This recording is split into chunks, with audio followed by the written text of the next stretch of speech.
we know what's going on with all this Michael Flynn stuff, the unmasking.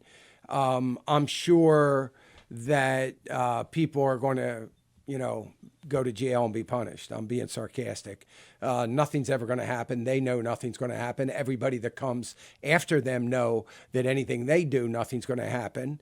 They understand very clearly, very, very clearly, a lot clearly than you would think, that they are, in fact, above the law. They know that. Doesn't matter.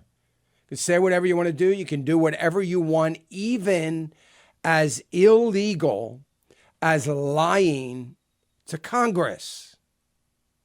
So, everybody is making a big deal about the notion that Obama officials lying to Congress under oath. Everybody's making a big deal of it. They're making a big deal of it like somebody's going to be punished or even slapped on the hand. It's a joke. I mean, you can make a big deal of it if you want to say, well, Joe Biden lied, that's fine. If so-and-so lied, whatever it is. I mean, they're making Samantha Powers seem like, oh, well, this is a horrible thing. She lied under oath to Congress. Yes, it's a horrible thing, but it doesn't matter. It's irrelevant. Why would you have a law that is illegal to do something and never enforce the law? It's ridiculous. So, and then they wonder, nobody respects the law. I wonder why that is. Could it be because they're above the law and it never gets enforced? I'm just saying. Could that be why nobody respects it? I mean, it would be like having a speed limit sign, but no police officers are ever going to enforce it. Anyway, it's just crazy. But listen to what Brit Hume says about all of this. As for the journalism involved in the pursuit of that story, the collusion narrative that we lived with for so very long before it was blown up in the Mueller report, it was the worst journalistic fiasco of my now more than 50-some years in journalism. It was a disaster. And you look at what the editor of the New York Times, Dean Baquet, said about it. He said he had set up his whole newsroom, his whole journalistic operation was to cover that story. And it ended up, going nowhere. It was a terrible journalistic misjudgment. And it was rooted in their view, in my opinion, it was rooted in their view of Donald Trump, that when this charge arose, they thought so little of him, that he was such a terrible person, that it had to be true.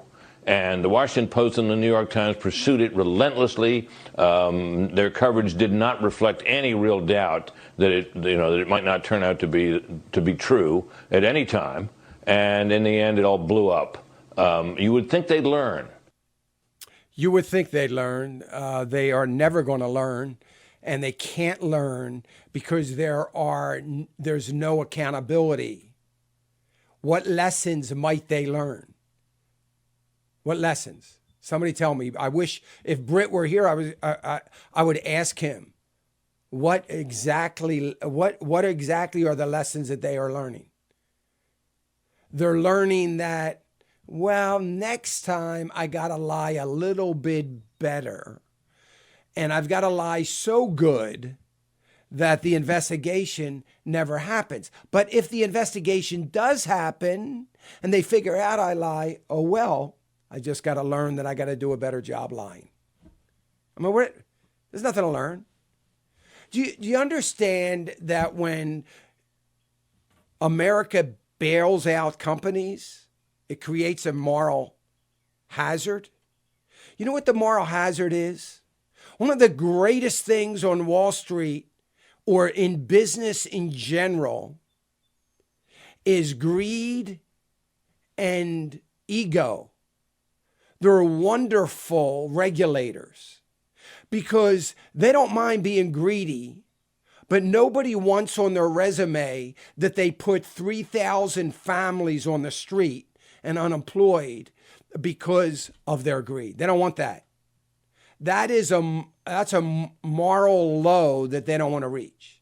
But when the government takes that away from them, no matter what you do, we're going to bail you out. Nobody's going to lose their job. Everything's going to be fine.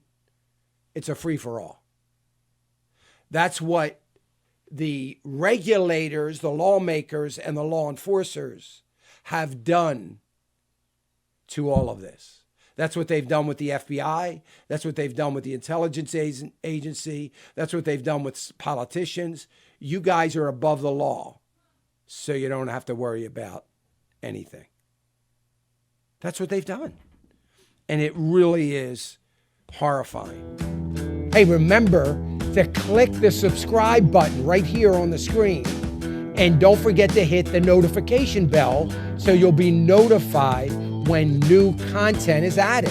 And more importantly than anything, you don't want to miss all 3 live hours of Financial Issues every day from 9 to noon. And you can watch it on FISM.tv. That's FISM.tv.